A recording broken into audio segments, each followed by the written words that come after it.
Town of Newburgh Police Chief Michael Clancy is hanging up his badge after 41 years on the force. Friends, family, and co-workers gathered at Anthony's Pier 9 to celebrate his career and his life. Outstanding individual. Tonight is like a sad and happy night. We're sad to lose him, but happy he's going to retire and hopefully have some time for himself and his wife. Interviewing the man of the hour was a tricky proposition. Congratulations, Chief. Huh? Good luck, my pleasure. I understand you're running a tab. Is that correct, Chief? You remember my wife, Carolyn, right? Congratulations. I sat down recently with the chief so he could help put his career in perspective. August 12th, 1974, my first day of employment with the City of Newburgh Police. Started with the academy, 20 years old, barely, or just over 2 years out of high school, I look back and it's like that's almost too young, the starting age should be more like 22, 23 years old. When I came to the town of Newburgh from the city of Newburgh in 1979, there was like nothing open at night around here. There were no overnight businesses to speak of. A couple of places were open, but other than that, you didn't have all these convenience stores all over the place. Now you have probably 30 or 40 of them that are open all night long. It wasn't that way years ago. It's much quieter at night. There's people out running around all night long. It's just a different day and age. The drug situation for years has been a problem, and it creates a lot of the crime in this area, in the area in general. Not just downtown, it's all over.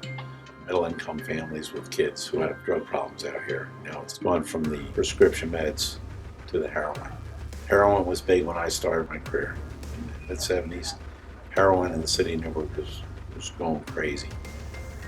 And it's like a cycle. It's starting all over again. Or it's been here for a couple of years now, but it seems to be getting worse. The area was seeing a spike in heroin use and the heroin deaths. When asked to recall the most affecting moment of his career, it took the chief a few seconds.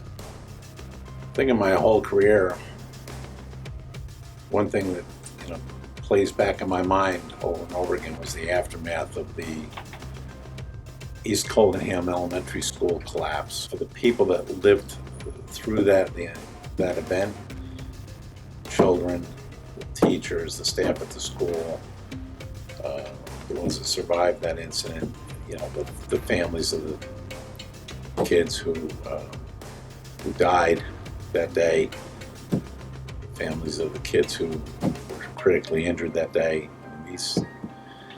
And I think about that, how those people have been affected, and it's just one of those things. Even though I was not there, in the moments after the event occurred,